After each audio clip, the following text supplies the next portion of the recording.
Olá pessoal, tudo bem com vocês? Professor Cláudio Lira falando novamente, e nessa nossa conversa a gente vai falar do treinamento intervalado de alta intensidade, o famoso HIIT, né, da sigla High Intensity Interval Training. É um método de treinamento aeróbio bastante utilizado e que é possível fazer tanto em condições de campo, né, rua, pista de atletismo, bem como na academia. E a gente vai conversar sobre esse método de treino que tem algumas vantagens, né, quando comparado com o tradicional treinamento contínuo de moderada intensidade, né. Uma dessas vantagens, talvez a principal, é o que os pesquisadores chamam de tempo-eficiência, né. Então, quer dizer, é possível se obter os mesmos benefícios do ponto de vista de adaptações fisiológicas do treinamento contínuo de moderada intensidade, mas poupando tempo, né. E isso é uma situação importante. Por quê? Porque mais ou menos 50% da população brasileira refere que não se engaja em um programa de atividade física regular por conta de falta de tempo. Então a gente consegue solucionar isso propondo para a pessoa fazer um treinamento intervalado de alta intensidade. Só que esse tipo de treino, bem como os outros treinos também, né, que vocês prescrevem, ele possui princípios, ele possui métodos, né? E é justamente isso que a gente vai discutir nessa nossa conversa, ok? Os métodos de treinamento aeróbio, né, dentro eles, né, o treinamento intervalado, né, especificamente o treinamento intervalado, ele pode ser definido como realização repetida de trabalho com períodos de recuperação entre os esforços, né. Então existe um esforço, né, de alta intensidade e entre estes esforços existe um período de recuperação. Esse período de recuperação ele pode ser passivo, ou seja, a pessoa paradinha, ou pode ser ativo, né? Então a pessoa continua fazendo o exercício, só que em uma intensidade bem menor, evidentemente.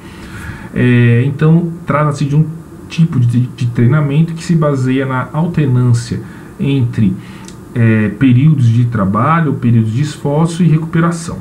O que as pessoas confundem? As pessoas acham que treinamento intervalado de alta intensidade é correr na maior intensidade possível, feito um doido e etc, sem nenhum critério, coisa evidentemente que não é verdade, né? Existem critérios a ser seguidos, né? Então é por isso que eu pergunto, só isso é suficiente? O treinamento intervalado é período de trabalho de alta intensidade alternado com período de recuperação? E a resposta evidentemente que é não. Existe uma série de variáveis que precisam ser monitoradas durante o treinamento intervalado de alta intensidade, né? Então, o que precisamos saber para prescrever o treinamento intervalado de alta intensidade? E aí eu trago para vocês essa figura. E essa figura é bastante legal, que traz os critérios, os fatores, as variáveis que precisam ser monitoradas. Por exemplo, olha só, modalidade. O treinamento intervalado vai ser feito com a pessoa correndo, vai ser feito com a pessoa na bike, vai ser feito na piscina, né? Por que não? Né? Vai ser feito na corda naval, vai ser feito por meio de um treinamento funcional, né? Então, a modalidade ela é importante de ser descrita. Veja só, as pessoas falam o seguinte: o exercício é remédio. De fato é remédio, mas todo remédio precisa ser descrito precisamente, ok? Então isso passa pela modalidade. Qual é o número de esforços? Quantas vezes que a pessoa vai correr, vai pedalar, vai nadar? Qual é a duração desse esforço? Qual a intensidade desse esforço? Qual a duração da recuperação? Qual a intensidade da recuperação? Se a recuperação é ativa ou é passiva? Quantas séries que a gente vai fazer? O que eu estou chamando de série? Série é um conjunto de esforços. Às vezes, existem 2 séries, cada série constituída por 4 esforços, né? Então, isso precisa ser descrito. Qual é a duração da recuperação entre as séries? Qual é a intensidade da recuperação entre as séries? Então, percebe que o treinamento intervalado de alta intensidade não é somente correr, fazer o exercício na maior intensidade possível, feito um doido, sem nenhum critério, né? Existem critérios estabelecidos e que devem ser seguidos, ok? Aí, tudo isso que eu falei naquela figura está aqui. Olha só, duração do estímulo, do esforço, intensidade do esforço, tipo de exercício ou a modalidade. Eu tenho a recuperação também, duração da recuperação, intensidade da recuperação, número de séries, né, duração das séries, tempo entre as séries, intensidade da recuperação entre as séries, né? Então são todos parâmetros que a gente deve saber descrever. Então quais variáveis, né, que a gente pode utilizar para monitorar a intensidade do exercício? Isso na verdade vai depender do tipo de treinamento intervalado, que eu vou falar para vocês que o treinamento intervalado pode ser de 4 tipos, na verdade, né? Então, a intensidade, ela pode ser descrita, ela pode ser prescrita por meio do consumo máximo de oxigênio. Na academia não é tão comum, né? Porque a medida direta do VO2 máximo é cara, etc. E em que pese existirem testes indiretos, né? Não é comum os profissionais monitorarem a intensidade de exercício por meio do consumo máximo de oxigênio. Uma segunda variável, que é uma variável mecânica, é a velocidade associada com o VO2 máximo, se o teste for feito na esteira. E aí sim, lá na academia, que é o local que vocês trabalham, vocês conseguem prestar um bom serviço por meio da prescrição do treinamento intervalado relativo à velocidade associada ao consumo máximo de oxigênio. Veja só, você não mediu o VO2 máximo, mas você submeteu o aluno a um teste de esforço progressivo máximo, e aí lá no final nós vamos ter uma velocidade máxima, né, uma velocidade associada com o consumo máximo de oxigênio. Frequência cardíaca máxima, fácil de fazer também na academia. Pela escala de percepção subjetiva de esforço, muito fácil de fazer também na academia. E finalmente, não muito comum, mas também possível, pelos métodos de medida da endurance aeróbia. Nessas nossas conversas, lá na aula de fisiologia respiratória, eu falei dos limiares anaeróbios, que são métodos de avaliação da endurance aeróbia, ok? O HIIT, o treinamento intervalado de alta intensidade, é uma novidade? A resposta é um sonoro não. As pessoas vendem o treinamento intervalado como sendo uma novidade, mas não é.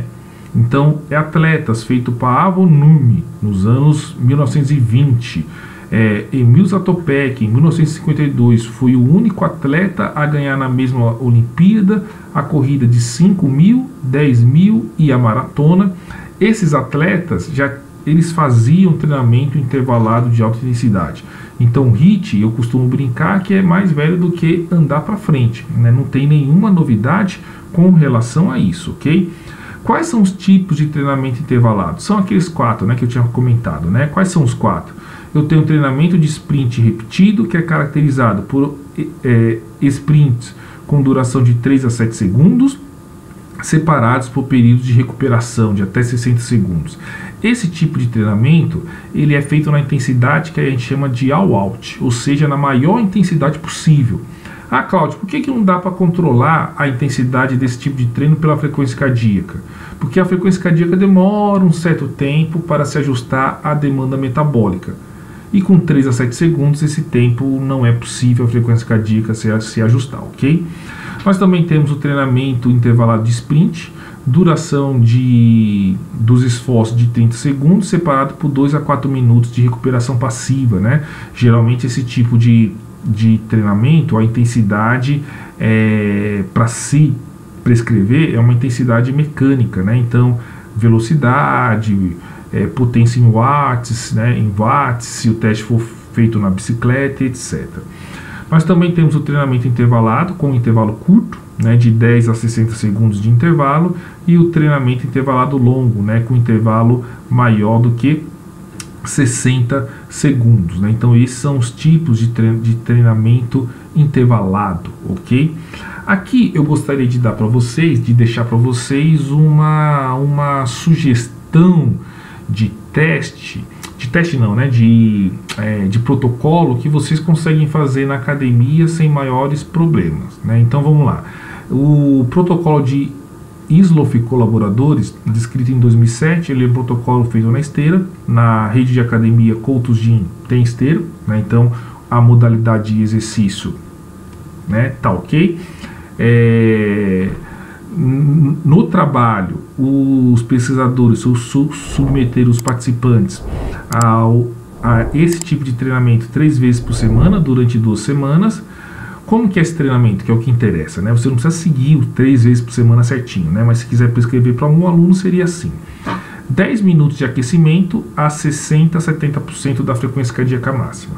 A frequência cardíaca máxima você consegue encontrar predizendo por meio daquela equação, daquela fórmula que eu deixei com vocês na aula de fisiologia cardiovascular, ou então se você tiver a frequência cardíaca máxima real, se você submeteu o aluno da academia a um teste de esforço progressivo máximo, aí você tem a frequência cardíaca máxima real, você vai calcular 60% a 70% dessa frequência, e a intensidade de exercício do aquecimento vai ser essa. Posteriormente, a pessoa será submetida a 4 estímulos com a intensidade de 90% a 95% da frequência cardíaca máxima, e ela vai ficar nessa intensidade durante 4 minutos. Entre os estímulos existirão 3 minutos de recuperação ativa, onde a pessoa vai continuar caminhando, correndo, mas com uma frequência cardíaca máxima de 50% a 70%, aliás, com uma frequência cardíaca de 50% a 70% da frequência cardíaca máxima. Quais são os erros que o profissional comete aqui? Então vamos lá, primeiro estímulo. A pessoa ela atinge 90% a 95% da frequência cardíaca máxima com a velocidade, por exemplo, aí uma pessoa minimamente bem treinada, de 15 km por hora. No segundo tiro, o profissional já coloca a velocidade da esteira em 15 km por hora. Mas o que acontece? A pessoa ela não consegue recuperar durante esses 3 minutos. Então, provavelmente, o que vai acontecer é que no segundo tiro, os 90% a 95% da frequência cardíaca máxima não necessariamente será a 15 km por hora. Pode ser que seja 14 km por hora. Né? Então, lembre-se, a intensidade ela é monitorada pelo percentual da frequência cardíaca máxima e não pela velocidade. Certo? E aí é aonde o profissional erra. Ele acha que, como no primeiro esforço foi 15 km por hora, ele quer manter no segundo esforço 15 km por hora. Aí o aluno consegue fazer, mas meio que capengando. No terceiro tiro, o profissional coloca 15 km por hora e o aluno não consegue completar o protocolo. Então, tem que ter a necessidade de um ajuste de carga, que geralmente é para menor. Existem, eu já presenciei, por exemplo, que no quarto tiro, o 90% a 95% da frequência cardíaca máxima foi feito com a pessoa caminhando em uma velocidade rápida, né, mostrando que teve, né, um acúmulo de cansaço, vamos colocar assim, no primeiro, segundo e terceiro tiro, e no quarto tiro, como ela não estava plenamente recuperada, ela atingiu 90% a 95% da frequência cardíaca máxima, caminhando em uma velocidade bastante rápida, né? Então toma cuidado com isso. Qual que é o segredo do treinamento intervalado de alta intensidade? É você ser fiel ao que está escrito no trabalho original. Né? Então aí existem vários protocolos, né? Tem o Islof, tem o TRAP, tem o Dibala, tem o famoso Tabata, né? Qual que é o problema, entre aspas, do Tabata? O Tabata foi um protocolo de treinamento intervalado criado na bicicleta. E as pessoas fazem Tabata para corda naval, fazem Tabata pulando corda. Não é bem isso. Eu entendo que essas pessoas fizeram foi uma adaptação do tempo de esforço e de recuperação do Tabata. É um protocolo bastante bacana, dura somente 4 minutos, né? Mas veja, a intensidade tem que ser bastante controlada e nesse caso tem que ser bastante alta, ok? Então, gente, o que a gente tinha para falar de treinamento intervalado de alta intensidade era isso. Espero que vocês tenham gostado mais uma vez e até a próxima.